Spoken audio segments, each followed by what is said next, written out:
मदारिस bill और JUI हुकूमत में ठन गई है। हाफिज हमदुल्ला की तनकीद पर अता तारड़ का भरपूर जवाब सामने आ गया। JUI रहनुमा ने ट्वीट करके पार्लियामेंट को फैटफ का ज़ेली ऐवान करार दिया। अता तारड़ ने गैर ज़रूरी बयानबाजी से गुरेज का मशवरा दे दिया।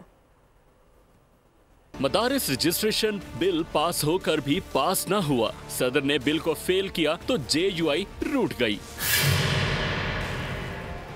JUI रहनुमा हाफिज हमदुल्ला ने ट्विटर X पर रद्द अमल दिया कि सदर का एतराज बिल्ली थैले से बाहर आने के मुतरादिफ है। हाफिज हमदुल्ला का रद्द अमल देना था कि अता तारड़ भी जवाब देने के लिए कूद पड़े।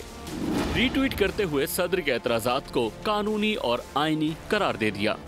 हाफिज हमदुल्ला ने लिखा था कि बिल पर एतराजात का मकसद मदारिस को फैटफ के हवाले करना है। अता तारड़ ने जवाब दिया कि फैटफ कहां से आ गया। एतराजात में ना तो फैटफ का जिक्र है और ना ही उसका कोई ताल्लुक है। हाफिज हमदुल्ला ने पार्लियामेंट को फैटफ का ज़ेली ऐवान करार दे दिया। लिखा कि पाकिस्तान का ऐवान कानून साजी में आज भी आज़ाद नहीं। वजीर इत्तलात ने लिखा कि सदर ने आईनी एतराजात लगाए हैं और उनकी तस्हीह भी आईनी तौर पर पार्लियामान से होनी चाहिए। मामले में गैर जरूरी बयानबाजी से गुरेज करना चाहिए।